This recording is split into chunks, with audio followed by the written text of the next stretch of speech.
1951 में स्थापित काशी नरेश राजकीय स्नातकोत्तर महाविद्यालय आज अपनी दुर्दशा पर रो रहा है। कहीं ना कहीं जनपद भदोही के जनप्रतिनिधियों की उदासीनता रही है, जिसके कारण जनपद भदोही को जो सम्मान मिलना चाहिए था, काशी नरेश महाविद्यालय को यूनिवर्सिटी का जो सम्मान मिलना चाहिए था, अब तक नहीं मिला। आइए बात करते हैं विश्वविद्यालय बनाओ संघर्ष समिति से शिवम शुक्ला। कैसे कैसे दौर इस महाविद्यालय ने देखे, आइए जानते हैं। सबसे पहले धन्यवाद, दीपक मिश्रा जी को धन्यवाद देते हैं। आप सभी भदोही के दर्शकों को, जो आकाश भूमि न्यूज आप देख रहे हैं, सभी दर्शकों का बहुत बहुत धन्यवाद देते हैं।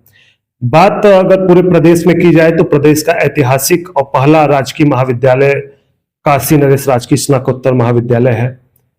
आजादी के मात्र 3 वर्षों के बाद उत्तर प्रदेश में 2 महाविद्यालय एक साथ स्थापित हुए थे। उस समय उत्तराखंड यूपी का हिस्सा था।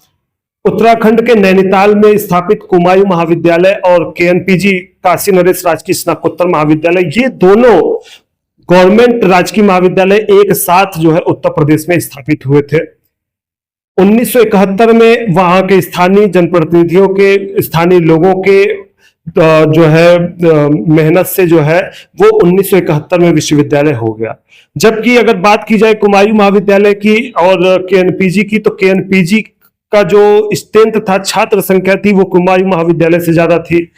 जमीन कुमायूं महाविद्यालय से ज्यादा थी। और गौरव की बात की जाए तो काशी नरेश के नाम से स्थापित महाविद्यालय था। तो ऐसे में 1971 में कुमायूं महाविद्यालय विश्वविद्यालय हुआ। उसके बाद केएनपीजी को विश्वविद्यालय की मांग तेजी से बढ़ती गई, लेकिन यहाँ के स्थानीय जनप्रतिनिधियों की उदासीनता की भेंट चढ़ गया और ये महाविद्यालय आज तक विश्वविद्यालय नहीं हुआ।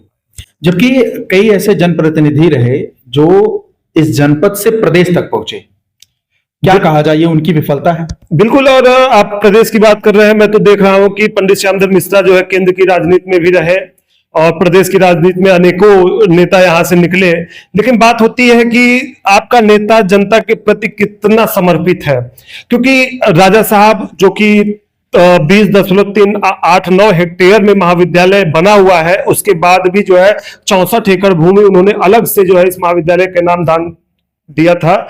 उनकी दूरदर्शी जो सोच थी, उनको पता था कि आने वाले समय में जो है छात्रों की संख्या बढ़ेगी, जनसंख्या बढ़ेगी और भी आधुनिक सब्जेक्ट आएंगे। तो शिक्षा ही एक ऐसा माध्यम है जो किसी भी जनपद को आगे खुशहाल कर सकता है, आगे बढ़ाने में मददगार साबित हो सकता है। नेताओं के समर्पण की बात की है, जनप्रतिनिधियों के समर्पण की बात की है आपने। आपको नहीं लगता कि भदोही की अपेक्षा जनपद मिर्जापुर के लिए अनुप्रिया पटेल ज्यादा समर्पित हैं? क्योंकि अगर महाविद्यालय की बात की जाए तो महाविद्यालय की मांग का पक्ष सरकार तक रखने में कहीं ना कहीं यहाँ के जो जनप्रतिनिधि हैं वो विफल साबित हुए हैं। बिल्कुल। आज मैंने माननीय मुख्यमंत्री योगी आदित्यनाथ जी को एक लेटर भी जो है माननीय जिला पंचायत अध्यक्ष अंजू त्रिपाठी जी के माध्यम से भेजा हुआ है। उसमें मैंने स्पष्ट लिखा है कि यहाँ के जनप्रतिनिधियों ने अब तक यह बात पहुंचा ही नहीं पाए हैं। अगर जिस समय शासन की मंशा हुई थी हर मंडल में एक विश्वविद्यालय बनाने की, अगर यहाँ के जनप्रतिनिधि मजबूती के साथ और इस महाविद्यालय की गौरव गाथा को जो है लेकर के माननीय महाराज जी तक पहुंचते, तो निश्चित तौर पे महाराज जी जो निष्पक्षता से काम करते हैं वो जो है किसी दबाव में ना आकर के और केएनपीजी को विश्वविद्यालय का दर्जा मिल गया होता। जैसे कि आपने कहा, अनुप्रिया पटेल मिर्जापुर की सांसद है और आप अगर 8 साल का जो है भारतीय जनता पार्टी के 8 साल के कार्यकाल को अगर आप देखिए तो मिर्जापुर में उन्होंने क्या क्या किया। विंध्य कॉरिडोर, इतना अच्छा कई 100 करोड़ का प्रोजेक्ट उन्होंने दिया। वहां से लिंक मार्ग अगर आप देखिए, कालीखो से लेके विंध्याचल, विंध्याचल से लेके सिटी तक का जो लिंक मार्ग उन्होंने दिया। मेडिकल कॉलेज आप जाकर के देखिए, मिर्जापुर में प्रदेश में कई जगह मेडिकल कॉलेज बने, लेकिन जो मिर्जापुर का मेडिकल कॉलेज है आप जाकर के देखिए कितना भव्य, कितना बेहतरीन तरीके से जो है मेडिकल कॉलेज बना। बरकछा का कैंपस, ये जो है आपका बीएचयू का बरकछा कैंपस जाकर के देखिए कितना डेवलपमेंट हो रहा है। तो मिर्जापुर के लिए जो है लगातार जो है काम किए गए। मैं एक स्टेटमेंट देख रहा था, जो है उसमें योगी आदित्यनाथ महाराज जी मंच पे थे, केंद्रीय मंत्री थे और खुद अमित शाह भी उस मंच पे थे। अनुप्रिया पटेल ने एक बात कही थी, वो बात मेरे जहन में आज भी बसी हुई है कि महाराज जी यहाँ उपस्थित हैं, मिर्जापुर वासियों ने बरसों से सपना देखा है एक जो है राज्य विश्वविद्यालय का। तो मैं ये पूछना चाहता हूं कि जहां पे 2008-2009 तक पीजी नहीं था, एमएससी नहीं था, उन लोगों ने वर्षों पहले सपना विश्वविद्यालय का देख लिया, और जहां पे दशकों पहले जो है प्रदेश का पहला राजकीय महाविद्यालय है, वहां के लोग क्या सो रहे हैं? और जनप्रतिनिधियों की उदासीनता की ही वजह से आज तक विश्वविद्यालय भदोही को नहीं मिल पाया।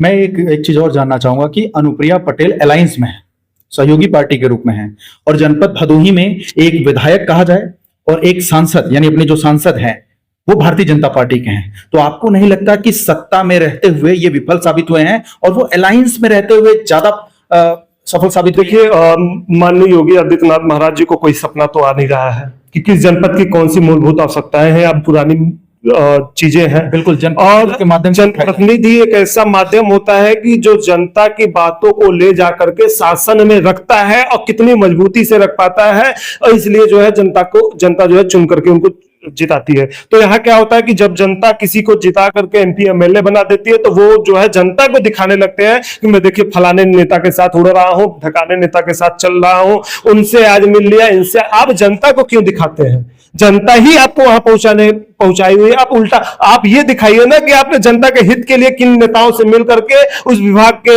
अधिकारियों से, उस विभाग के मंत्रियों से मिल करके जनता के हित में काम। मैं पूछना चाहता हूं, आप खुद सोचिए, आप खुद ये इस चीज का अवलोकन करिए कि 8 साल में भदोही को इस भारतीय जनता पार्टी की सरकार ने, मैं भारतीय जनता पार्टी को दोषित नहीं मानता हूं भाई, प्रदेश में काम हो रहे हैं, लेकिन भदोही में 8 सालों में भारतीय जनता पार्टी को क्या मिला? यानी भदोही के जनप्रतिनिधियों की उदासीनता है। बिल्कुल, निश्चित तौर पर मेरा तो यही कहना है। काशी नरेश राजकीय स्नातकोत्तर महाविद्यालय एक ऐसे राजा के नाम से है जिनका जिक्र हमारे पवित्र ग्रंथों में किया गया है। श्रीमद भागवत गीता, श्रीमद महाकाव्य आप उठा करके देखिए, प्रथम अध्याय में इनका जिक्र है। एक ऐसे राजा जिन्होंने बनारस हिंदू विश्वविद्यालय बीएचयू जैसा कैंपस दान दिया, और इसका लाभ भारत ही नहीं, एशिया के जो है लगभग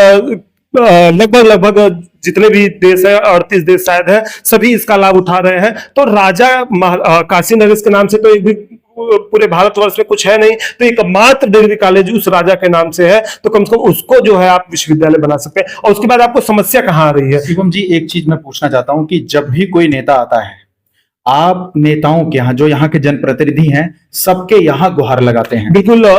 कहीं आपकी गुहार अब तक सुनी गई? देखिए, अगर गुहार सुनी गई होती तो जिस समय हर मंडल में एक विश्वविद्यालय बनाने की मांग हुई थी, उस समय मैं राज्यपाल महामहिम राज्यपाल महोदया से भी मुलाकात उनके व्हाइट हाउस में करके आया था। उसी समय मेरी दो डिप्टी सीएम से मुलाकात हुई थी। तो जो राजनीतिक दबाव, जो षड्यंत्र भदोही के साथ राजनीतिक षड्यंत्र किया गया, आज भदोही उसी का शिकार है। भदोही को जो है आगे बढ़ाने की बजाय पीछे कर दिया जाए। मैं कहता हूं कि जिस जिले से सबसे ज्यादा उत्तर प्रदेश शासन को जो है टैक्स दिया जा रहा है, उस जिले को कुछ बढ़ा करके जो है उसके डेवलपमेंट में खर्च किया जाता है, यही एक मानक होता है। लेकिन भदोही के साथ आप उठा करके देखिए कालीन का क्षेत्र, कालीन में कितना भदोही है। किसी समय चीनी मिल हुआ करता था, चीनी मिल यहां से खत्म हो गया। किसी समय नील का कारखाना हुआ करता था, नील का कारखाना खत्म। किसी समय कंबल कारखाना हुआ करता था, कंबल कारखाना खत्म। किसी समय पूरे पूर्वांचल सहित प्रदेश सहित अनेकों प्रदेश की छात्र छात्राएं यहाँ पे आकर के पढ़ के आईएएस पीसीएस और देश के बड़े बड़े सर्वोच्च पद पे बैठते थे, और केएनपीजी का नाम पूरे भारत वर्ष में जाना पहचाना जाता था। अगर कोई बच्चा इंटरव्यू देने जाता था, अगर वो केएनपीजी का मार्कशीट लगाता था तो उसका इंटरव्यू अपने आप पास हो जाता था। तो ऐसी गौरव गाथा, ऐसा महाविद्यालय आज भी मैं बता दूं, आज भी गर्व के साथ कहता हूं कि पूरे पूर्वांचल में ऐसा कोई यूनिवर्सिटी नहीं होगा जितने विषय से हमारे यहाँ पीएचडी चल रहा है, हमारे यहाँ से शोध चल रहा है, हमारे यहाँ से जो है पीजी चल रहा है, और जो हमारे यहाँ की छात्र संख्या आज भी है वो भी कई विश्वविद्यालयों से ज्यादा है। आज खुद काशी विद्यापीठ है। दूसरे शब्दों में कहा जाए तो महाविद्यालय अपनी दुर्दशा पर रो रहा है। महाविद्यालय दुर्दशा पे नहीं रो रहा है, हम रो रहे हैं। हमारी आने वाली पीढ़ी रोएगी, आने वाला फ्यूचर रोएगा, आने वाले लाखों करोड़ों हमारे भाई बहन, आने वाला जिला रोएगा। और मैं कहता हूं कि सस्ती शिक्षा, अच्छी शिक्षा, आधुनिक शिक्षा, बस ये मिल जाए, अपने आप जिला सुखमय हो जाएगा। क्योंकि जब शिक्षा आधुनिक होगी, आज हमको चाहिए BCA, MCA, PGDCA, LLB, marks communication, तमाम सारे बीबीए जैसा सब्जेक्ट, हमको क्या मिल रहा है? वही 1951 का बीए, बीएससी, बीकॉम। आज अगर हमें आधुनिक विषय मिल जाए और आज हमारे यहाँ का मोची का बच्चा हो, ठेला लगाने वाले का बच्चा हो, गरीब तबका का बच्चा हो, जो इलाहाबाद और बनारस जो है 20,000-25,000 रुपए मंथली नहीं खर्च कर पा रहा है, वो उस बच्चे को अगर उसका अधिकार मिल जाए तो आज वो बच्चा अपने आप को दिखा पाएगा कि हाँ मैं आप ये कह रहे हैं कि टैलेंट तो है जनपद भदोही में, बिल्कुल। प्लेटफॉर्म नहीं मिल पा रहा है। हनन किया गया है, हमारे अधिकारों का शोषण किया गया है, हमारे अधिकारों को छीना गया है।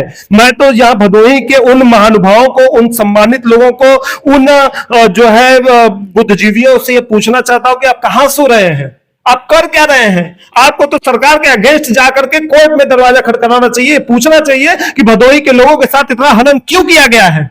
एक चीज और पूछना चाहूंगा, अब विंध्य यूनिवर्सिटी बन चुकी है मंडल में, किस तरह की मांग होगी? क्या ऑटोनोमस यूनिवर्सिटी बनाने की देखिए, अग्रसर होंगे? प्रदेश में एक यूनिवर्सिटी बन रही है, अनेकों यूनिवर्सिटी बन रही है, मंडल में एक यूनिवर्सिटी बनी है, उससे हमको कोई लेना देना नहीं है।